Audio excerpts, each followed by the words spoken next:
तो आज हम अपने चैप्टर जीओसी में आगे बढ़ते हुए माइनस आई ग्रुप्स के बारे में पढ़ेंगे। माइनस आई ग्रुप्स वो ग्रुप्स होते हैं जो जब किसी कार्बन एटम चेन से या किसी कार्बन स्केलेटन चेन से जब अटैच होते हैं तो वो इलेक्ट्रॉन्स को कार्बन चेन से अपनी तरफ खींचते हैं, यानी कि वो इलेक्ट्रॉन्स को अपनी तरफ विड्रॉ करते हैं। इसीलिए हम इन ग्रुप्स को इलेक्ट्रॉन विड्रॉइंग ग्रुप्स भी कहते हैं। तो माइनस आई ग्रुप्स को हम क्या कहते हैं? Electron withdrawing groups.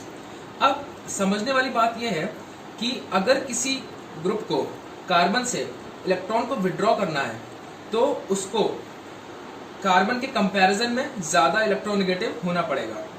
ये उसकी क्या होगी? कंडीशन होगी कि किसी भी ग्रुप को अगर माइनस आई ग्रुप होना है तो उसको कार्बन से मोर इलेक्ट्रोनेगेटिव होना पड़ेगा, यानी कि वो groups minus minus I effect show करेंगे जो कार्बन से मोर इलेक्ट्रोनेगेटिव है। ठीक है, तो इसमें हम डिफरेंट ग्रुप्स को की कंपैरिजन को हम कंपेयर करेंगे कि कौन सा ग्रुप माइनस आई इफेक्ट ज़्यादा शो करता है और कौन सा group minus I effect come show करता है।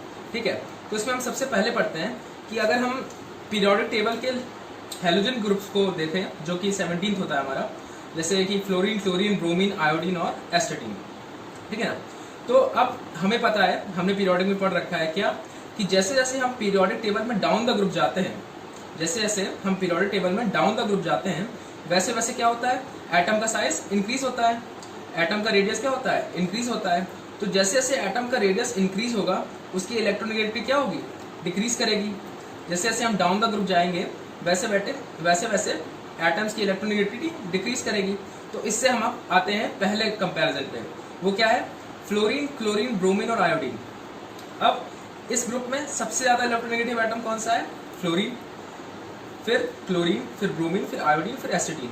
उसी के हिसाब से यानी कि जो ग्रुप ज्यादा इलेक्ट्रोनेगेटिव होगा उसका माइनस आई इफेक्ट क्या होगा? उतना ही ज्यादा स्ट्रॉन्ग होगा।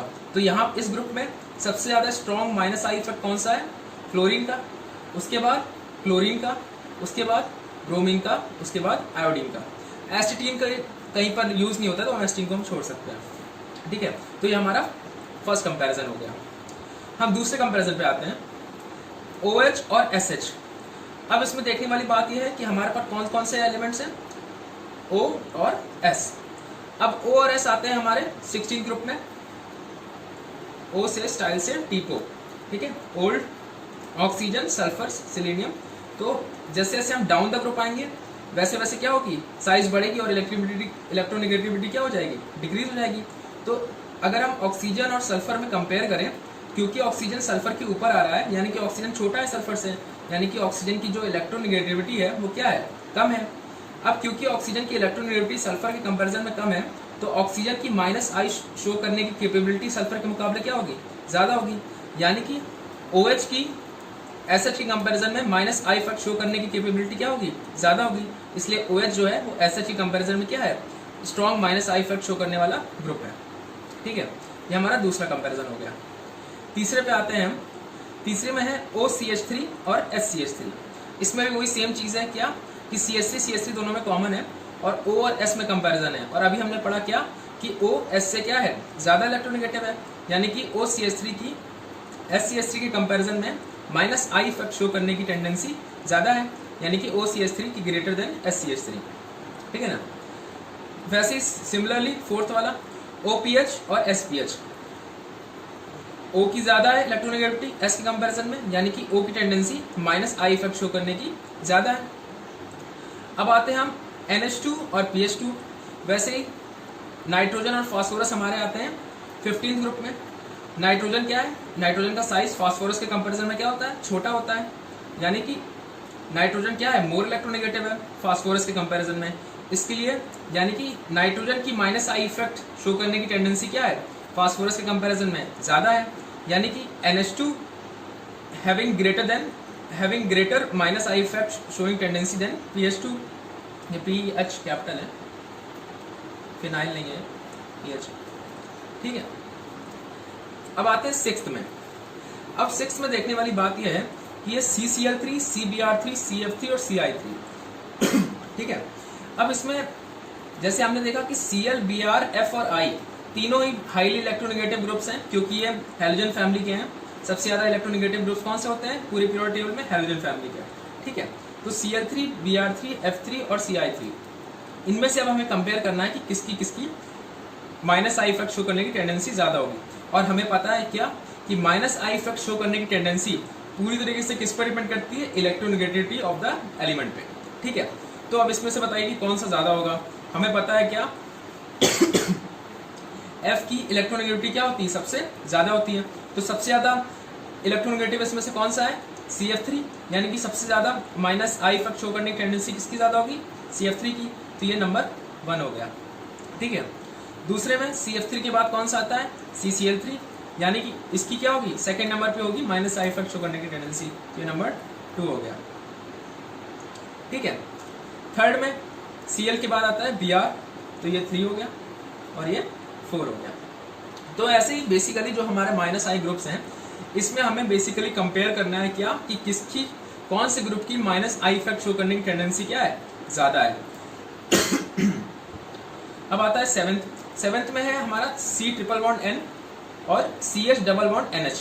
ठीक है, अब एक चीज़ है कि जिन लोगों को, जो लोग पढ़ चुके हैं हमारा एटॉमिक स्ट्रक्चर, उनको पता है, और अगर नहीं पता है तो आप अभी याद कर सकते हैं। आप एटॉमिक स्ट्रक्चर में पढ़ेंगे इसको डिटेल में क्या कि sp, sp2 और sp3। ठीक है, sp, sp2 और sp3, इन तीनों में अगर हमें कंपेयर करना हो कि कौन सा ज़्यादा इलेक्ट्रोनेगेटिव है, तो जो इलेक्ट्रोनेगेटिविटी ऑफ हाइब्रिडाइजेशन स्टेट होती है वो परसेंटेज एस कैरेक्टर पे डिपेंड करती है।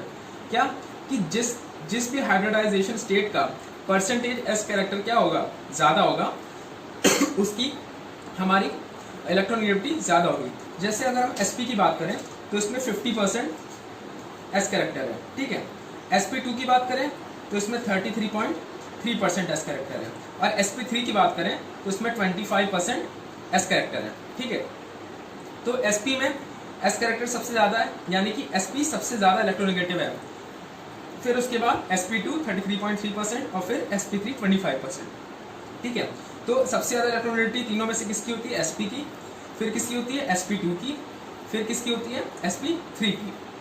तो इन तीनों हाइब्रिडाइजेशन स्टेट में से सबसे ज़्यादा माइनस आई इफेक्ट शो कौन करेगा, sp, फिर sp2 और फिर sp3, क्योंकि हमें पता है सबसे इंपॉर्टेंट बात क्या कि माइनस आई इफेक्ट शो करने की tendency is directly proportional to electronegativity of the element. ठीक है ना, तो अब इसी कॉन्सेप्ट पे हम इस वाले कंपैरिजन को करेंगे क्या कि आप देखिए यहाँ पे जो C�BN है और CH�BN है, इसमें ये जो C कार्बन एटम है, इसका हाइब्रिडेशन स्टेट क्या है, sp। ठीक है, और इसमें इसका हाइब्रिडेशन स्टेट क्या है, sp2। ठीक है, तो अब sp का हमने जैसे अभी देखा कि इलेक्ट्रोनेगेटिविटी क्या होती है, ज़्यादा होती है किस कंपैरिजन में, sp2 के, इसलिए sp का माइनस आई इफेक्ट शो करने की टेंडेंसी भी क्या होगी, ज़्यादा होगी। क्या, किसके कंपैरिजन में, CH और CH के कंपैरिजन में, इसलिए C�BN is greater than CH�BN। ठीक है ना, तो हमें बेसिकली हम ऑर्गेनिक केमिस्ट्री में जितने भी हम क्या कहते हैं कंपाउंड्स और ग्रुप्स पढ़ते हैं, उनका हमें बेसिकली इलेक्ट्रोनेगेटिविटी कंपैरिजन किसकी रिस्पेक्ट में करना है, कार्बन के रिस्पेक्ट में। तो अब जो ये जितने भी ग्रुप्स हैं, ये जितने भी ग्रुप्स हैं, ये कार्बन के रिस्पेक्ट में ज़्यादा इलेक्ट्रोनेगेटिव है। ठीक है, तो ये जो जितने भी ग्रुप्स हैं वो कार्बन के लिए माइनस आई इफेक्ट शो करेंगे। ठीक है ना, ठीक है, अब आप इसको नोट कर लीजिए अगर आप चाहते हैं। वीडियो पॉज करके मैं आगे करता हूँ।